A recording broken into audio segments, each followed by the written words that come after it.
So, pag-usapan natin yung pangalawang super big good news sa atin ng mga dealers. For the longest time, ang dami ating hataw, ang gustong payment ay credit card. Diba? Ay ang credit card, ina-accept lang sa main office. So ngayon, with the iPay 88, para ka nang merong credit card terminal sa cellphone mo or sa cellphone niya. So, kailangan lang po yung itong screenshot. Kasi this is the real QR of our company. No? So pag in-scan po ito ng invite nyo or kaya downline nyo na, no? In-scan po niya, ito po ang susunod na lalabas. Yan.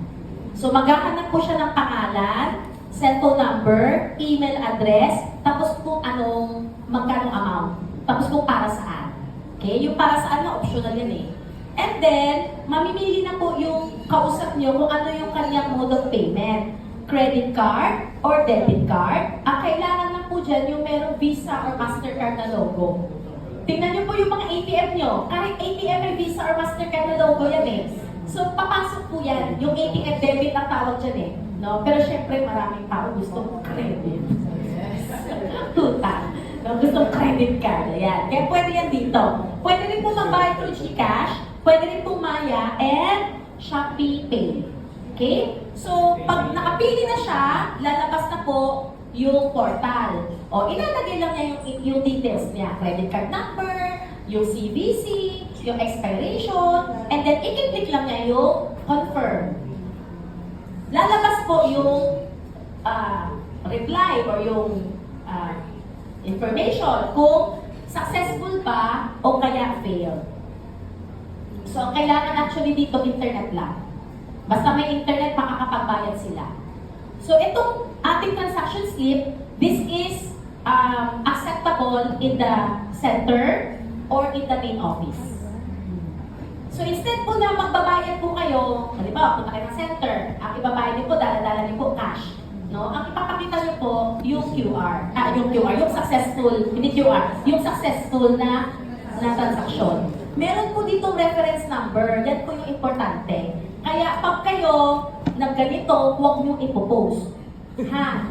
Kasi pag nakita ko, gamitin ko yan sa main office. Joke lang. No? Kasi pwede talaga mangyari. Kaya careful kayo. Kung ipopost nyo na, yes, successful, iPay 88 transaction. Si office, syempre hawak niya lahat. No? Kaya first come, first serve. Kung pinost mo, hindi ka pa pala pumunta sa entry or sa product center, eh, nakita ng iba. Diba? Ginamit. Pumunta na dun sa main office. Agad-agad, eto ma'am, nagbayad na downline ko ma'am, pero hindi pala kanya yun. Pwedeng nangyari. Sa center, syempre, i-verify nila sa main office. Hindi agad-agad tatanggapin. Siyempre, i-verify. Same lang naman eh, kasi kahit sa main office, pag pumunta ka ng cashier, tapos pinakita mo yung iPay 88, hindi naman agad-agad yung itatansak ng cashier. I-verify niya rin talaga na pumasok ang pera. Kasi, di ba, henyo nga ang mga Pinoy. Magaling mag-edit, magaling mag-photoshop, no? Oo. So, meron naman talagang mga verification. Pero tatanggapin ng center, huwag lang kayo magdemanda na apply, agad-agad, bigyan mo na yung mga 5 power pack na yun sa akin kasi ito na yung payment. Kasi i-verify rin niya ng center sa main office kung bakante pa, no? Hindi pa nagagamit itong payment na to. Pero at least mga applies, di ba? Kahit saan ang hataw natin. No? Kahit hindi na nga sila kailangan mag-withdraw eh. Di ba? Hindi na kailangan mag-withdraw. No? Ito na. Ma'am, scan niyo po ma'am. Kung wala siya, kunwari, hindi, bara-bara pa siya, wala siyang internet, yung phone niya, yung ano pa, yung luma pa. O di ikaw mag-scan sa cellphone mo, diyan ka mag-transact. Pwede yun.